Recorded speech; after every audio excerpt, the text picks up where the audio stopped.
General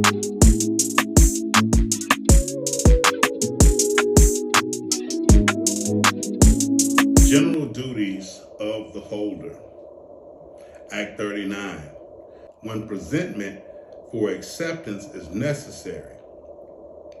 Section 1. Where a bill is payable after sight, presentment for acceptance is necessary in order to fix the maturity of the instrument.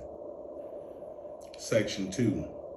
Where a bill expressly stipulates that it shall be presented for acceptance, or where a bill is drawn payable elsewhere than at the residence or place of business of the drawee, it must be presented for acceptance before it can be presented for payment. Section 3. In no other case is presentment for acceptance necessary in order to render liable any party to the bill. Section 4. Where the holder of a bill drawn payable elsewhere than the place of business or residence of the drawee has not time, with the exercise of reasonable diligence, to present the bill for acceptance before presenting it for payment on the day that it falls due, the delay caused by presenting the bill for acceptance before presenting it for payment is excused and does not discharge the drawer and endorsers. Act 40.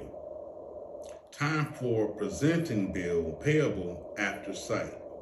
Section 1. Subject to the provisions of this act, when a bill payable after sight is negotiated, the holder must either present it for acceptance or negotiate it within a reasonable time.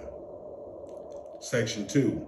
If he do not do so, the drawer and all endorsers prior to that holder are discharged. Section 3. In determining what is a reasonable time within the meaning of this section, regard shall be had to the nature of the bill, the usage of trade with respect to similar bills, and the facts of the particular case. Now, Act 41. Rules as to presentment for acceptance and excuses for non-presentment. Section 1. A bill is duly presented for acceptance which is presented in accordance with the following rules. A. The presentment must be made by or on behalf of the holder to the drawee or to some person authorized to accept or refuse acceptance on his behalf at a reasonable hour on a business day and before the bill is overdue. B.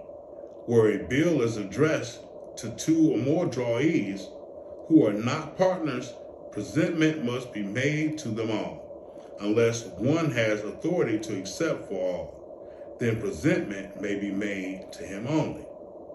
C. Where the drawee is dead, presentment may be made to his personal representative. D. Where the drawee is bankrupt, presentment may be made to him or to his trustee. E. Where authorized by agreement or usage, a presentment through a postal operator is sufficient. Section 2. Presentment in accordance with these rules is excused, and a bill may be treated as dishonored by non-acceptance. A. Where the drawee is dead or bankrupt or is a fictitious person or a person not having capacity to contract by bill. B. Where after the exercise of reasonable diligence, such presentment cannot be effected. C. Where although the presentment has been irregular, acceptance has been refused on some other ground. Section 3. The fact that the holder has reason to believe that the bill on presentment will be dishonored does not excuse presentment.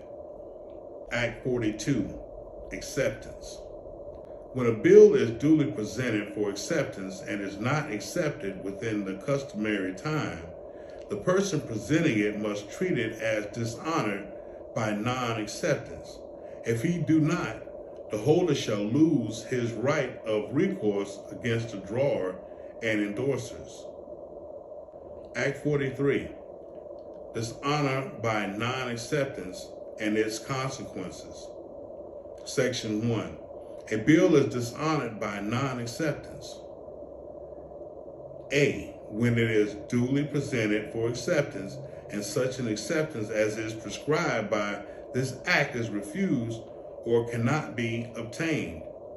Or B, when presentment or acceptance is excused and the bill is not accepted.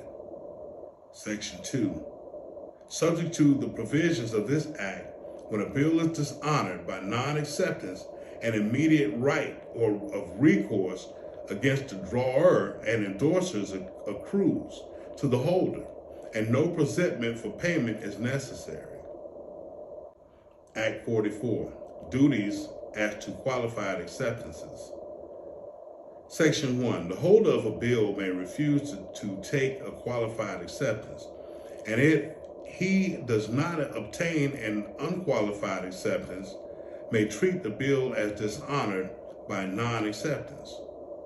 Section 2, where a qualified acceptance is taken and the drawer or an endorser has not expressly or impliedly authorized the holder to take a qualified acceptance or does not subsequently assent thereto, such drawer or endorser is discharged from his liability on the bill. The provisions of this subsection do not apply to a partial acceptance, whereof due notice has been given, where a foreign bill has been accepted as to part. It must be protested as to the balance. Section 3, when the drawer or endorser of a bill receives notice of a qualified acceptance and does not within a reasonable time express his dissent to the holder, he shall be deemed to have assented thereto.